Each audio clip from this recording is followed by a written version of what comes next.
Hello, hello, hello. We are going to talk about kind of a weird concept tonight. Is frustration pre-planned? I know, it sounds super weird, right? Hey, have you ever been stuck in traffic? Because I had stuck in traffic tonight for a long time. Tell me down in the comments if you've ever been stuck in traffic. Hey guys, it's Jody Dunn coming at you live and loud. I have a super unusual concept I want to discuss with you tonight because I had something that doesn't happen to me all that often. Make sure you say hi as you're hopping on. I'm waving at you guys. Hey, if you're catching the replay, make sure you drop me a hashtag replay down in the comments so I know you were here because I want to say hi to you. I see you guys hopping on. Nobody's saying hi. Not one of you is saying hi. Say hi to me, pretty please. Hey guys, I want to talk tonight about is frustration pre-planned? I mean, what a weird concept. How could frustration be pre-planned, right? Like, things happen in our life and they frustrate the heck out of us. So I got stopped tonight on my way home. Normally it takes me about 45 minutes to get home from work, and it took me about 2 hours and 15 minutes tonight to get home from work. Hey Lori, thanks for hopping on. I appreciate you. So that can be pretty frustrating, right? I mean, drop me down in the comments if you've ever been stuck in traffic and like there's just nothing you can do. Like, I was just stopped. So I've been hearing this concept for a while now because if you don't already know, I've said it 50 million times. I adore and love Ray Higdon. I listen to every word the man says. He is a genius. He has changed my mindset around so many different things. And he does a lot of trainings where he talks about the fact that frustration is pre-planned.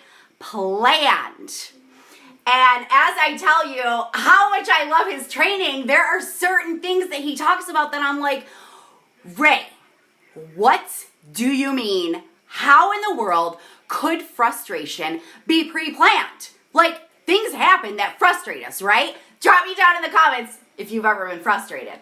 Anybody that's on this live right now better be dropping me down in the comments because we all get frustrated, right? Things don't go our way. Things don't happen the way we wanted them to happen. I mean, there is just absolutely nothing fun about sitting in traffic, and I'm talking dead stop, for an hour at least, and then crawling for another 30 minutes, and you're thinking this is never going to end. So I've been hearing this concept. Viv is waving. She just got out of the shower. Drop her some hearts. Oh, thanks, Viv. Drop me some hearts. Isn't she the sweetest? Hey, Julie, thanks for hopping on. So I guess none of y'all have ever been frustrated. Nobody's dropping it down in the comments. So anyways, he's talking about how frustration is totally pre-planned. And I'm like, I don't know what you're talking about. How could frustration be pre-planned? But I listen, I'm coachable, I'm open, I'm hearing what he's saying, I'm just not understanding how frustration could be pre-planned. So tonight I am put into a situation and I start getting frustrated because I'm sitting in traffic. I'm going on 20 minutes now where I am dead stopped. I am like 2 miles from work, you guys. And I'm like, when is this ever going to end? I'm starting to get hungry, which is not good. And I'm starting to think, oh no, I have to pee. And I'm sitting dead stop in traffic. Hey, Krista, thanks for hopping on. No, Christina, how are ya? And I'm sitting in dead traffic like, what the heck? So Ray pops into my mind. Ray pops into my mind with frustration is pre-planned. He always says frustration is pre-planned. It absolutely has to be. And here is the reason why. The reason why frustration is pre-planned is because of your expectations. So my expectations are I leave work at a certain time, and I get home at a certain time, and I have dinner at a certain time, and I go for my walk at a certain time. I have expectations. Well, my expectations were not met tonight, so I started to get frustrated. Tony Robbins says, change your expectation for appreciation. So Ray is in my mind, Tony Robbins is in my mind, and I say, all right. If frustration is pre-planned and it's a choice, I'm choosing to be frustrated over a situation I have absolutely no control over, I can't go anywhere, then I need to trade my expectations of being able to travel smoothly and get home at the time I want to get home and eat my dinner at the time I want to eat my dinner for appreciation. So right now, what can I be appreciative for? So I turned on the radio. I very, very rarely listen to the radio anymore because I fill my brain on my drive to work and on my drive home with personal development. I listen to something that is going to help me grow.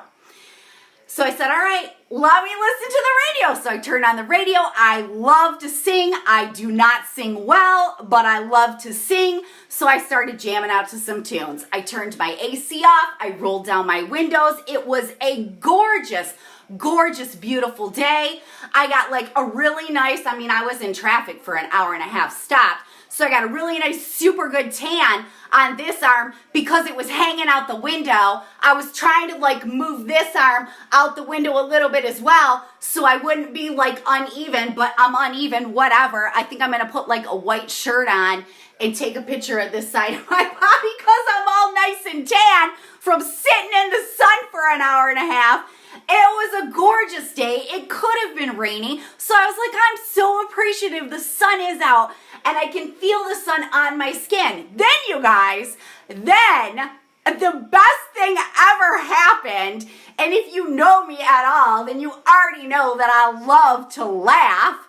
I look over, I am at a dead stop, so is the other lane. I look over and there is a guy sitting in his truck and he is leaning against his steering wheel and he's got his binoculars out trying to figure out what the heck is going on. And I look over and just start dying laughing because this is the funniest thing I have ever seen. And I'm like, that guy is a genius. Like, why didn't I think of carrying binoculars in my car in case I needed to see really far away? So I got a new idea. I think I'm going to pick up some binoculars.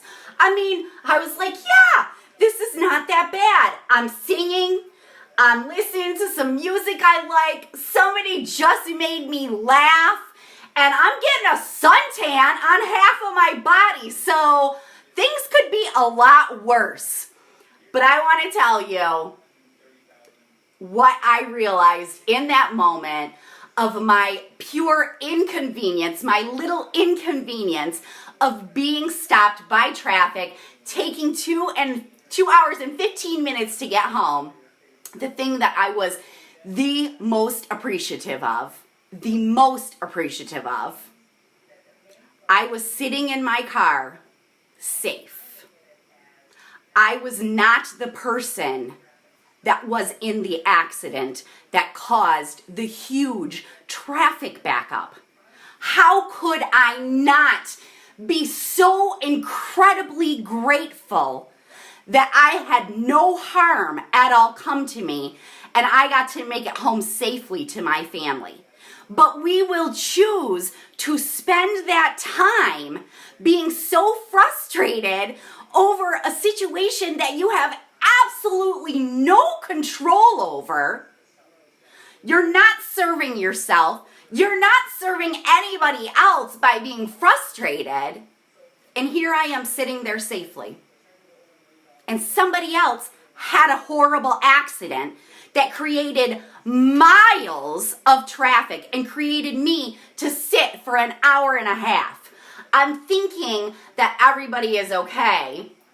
I found out that somebody, I think maybe carrying a fifth wheel or a camper of some sort, it detached from their vehicle and spilled all over the highway. By the time I actually got to the exit where that happened, which you guys was only 8 miles, I had only gone 8 miles in like an hour and a half. There was nothing. There was nothing at all. So I said a little prayer and said they must be okay because the streets were not filled with ambulances and they were able to get this mess cleaned up. But I was like, waiting to see this horrible thing that must have happened. And there was nothing. There was absolutely nothing. But I had already found out why I was stuck in traffic. Oh, and another cool thing that happened, because I was listening to the radio, they did a contest. If you text in a certain word, then you got entered to win $1,000. And they were going to announce it within the hour. And I was like, well, I already been sitting here for 20 minutes, so I might as well text in. I did not win. Rosita won, which is totally fine because Rosita must have needed $1,000 more than me. But hey, I was like, I get to enter a contest. I might win $1,000. So you guys, I now understand. Frustration is completely pre-planned. There is no way to be frustrated when you are so grateful for everything around you. And truly and honestly, I was so grateful that there was no harm that came to me and I got to make it home to my family safely. Yes, it was an inconvenience, but I just told y'all everything I got to experience during my hour and a half of sitting in traffic. Some cool stuff. I got to laugh. I got a suntan. I got to sing. I mean, life couldn't be better, right? So I challenge you. Next time you get frustrated, because you're going to, and I'm going to. The cool thing now is that I really understand it because I put it in a real life situation, is next time I'll catch myself even quicker. I'll get frustrated. We all are going to get frustrated, but I'll catch myself a little bit quicker next time and be able to stop that and trade my expectations for appreciation. I hope you guys got some value out of this. If you did, I would love for you to drop down in the comments value to let me know that this resonated with you some way. And if you did get any value, go ahead and share this out. I am sure there is somebody in your network that needs to hear this because we all tend to get frustrated all the time. It is a choice. It is pre-planned. I challenge you to stop yourself next time you get frustrated and trade your expectations for appreciation. I hope you guys have a fabulous evening. I so appreciate you hopping on and watching my video. And I hope you guys have a fabulous Thursday evening. Hey, Becky, thanks for hopping on. And I'm going to talk to you guys soon. Bye.